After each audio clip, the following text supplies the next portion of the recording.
Hey guys, I'm here with Paula Jean Swearingen, who is Joe Manchin's primary opponent in West Virginia. She is a Justice Democrat, the second Justice Democrat ever. Thanks for coming. We're here at the Bernie Sanders' Medicare for All town hall with TYT, with Now This, with attention, millennial news outlets. The stadium is filling up quickly, but I want to talk to you quickly because Joe Manchin has said that he wants to support the CHIP program, which is the Children's Health Insurance Program. It insures over 9 million underprivileged children in the country, and that's why he essentially was a part of the bipartisan group to end the government shutdown. But even before that, he actually was one of 5 Democrats who voted for the initial budget. So that was 50 senators. It had to pass the 60-vote threshold, so it failed. That didn't protect the CHIP program at all. And so he, in addition to not showing support for Dreamers, didn't support the CHIP program initially. How is that a senator who's saying that he represents progressive and democratic values? Joe Manchin's not been progressive. We have a long history with Joe Manchin. He's been our Secretary of State. He's been our governor. Now he's our senator. He's voted Republican most of the time. I think since 2017 and 18, since he's been primaried, he's had a lot of progressive resistance in West Virginia. He's done better.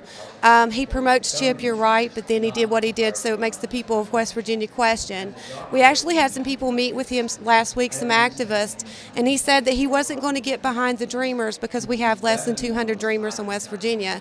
So he's pretty much saying to America and West Virginia and the Dreamers in West Virginia that their lives don't matter just because there are not enough of them, which is not surprising because, there's children in Appalachia that are dying with polluted water. He's voted against this, water protections like the Streamline Protection Rule. When it really gets down to the nuts and bolts, he sides with the Republicans. Jim Justice, one of the biggest polluting coal barons in West Virginia, our Republican governor. He was our Democratic governor. Joe Manchin brought him in thinking that he would get elected because he was popular in West Virginia. He was a Republican 2 months before he ran for office. And Joe Manchin endorsed Jim Justice, and Jim Justice has given Joe Manchin an endorsement. So when it comes to his coal buddies and his big pharma buddies, he sides with them instead of the people of West Virginia. So this is when people, I think, incorrectly say there is no difference between the two parties, right? I disagree. I think there's a large difference. But when you have politicians just switching over willy-nilly when it's politically convenient for them to switch over to the Democratic Party, that's when people have this cynicism talking about our politics. What should be differentiating the Democrats from the Republicans is healthcare proposals that are actually effective and productive, like Medicare for All. So we're here. Bernie Sanders is going to be speaking. Our own Anna Kasparian is emceeing to talk about a really important issue that over 60% of Americans agree on, Medicare for All, universal health care. Can you talk about what a universal health care program would bring to West Virginia and why you've been supportive of Medicare for All? Well, we've got so many people on Medicaid, Medicare. We're fighting for CHIP right now. The teachers are fighting for PEIA. If we had a universal health care system, then we wouldn't have to worry about that. Not only would it help West Virginia, but it would help all Americans. And West Virginia being one of the sickest and poorest states in the nation, after the Industrial Revolution was built on the backs of coal miners, their families, and surrounding communities, with high rates of cancer, high rates of birth defects, black lung, all these things that we have to deal with because we've had to deal with coal pollution. Now we're having to worry about our water with fracking and the pipelines. If we're going to sacrifice to power this nation with our blood, we at least deserve health care. So lastly, you are, primarying a very conservative Democrat. A lot of pundits would say that you're coming from the left, so it would be too radical to win in a red state like West Virginia, especially when you're promoting an agenda that is more environmentally friendly, and the traditional narrative is that West Virginia is a coal state, an energy state. How can you win, and why will you win? Bernie Sanders won all 55 counties, but that's not as important as Democrat or Republican. West Virginians are tired. We want jobs. We want clean and safe jobs. My vision is to build a diverse economy for West Virginia, to legalize cannabis. We could see an economic return within 6 to 8 months. We can put hemp on mountaintop removal sites. We can lead in renewables. We can manufacture those in West Virginia.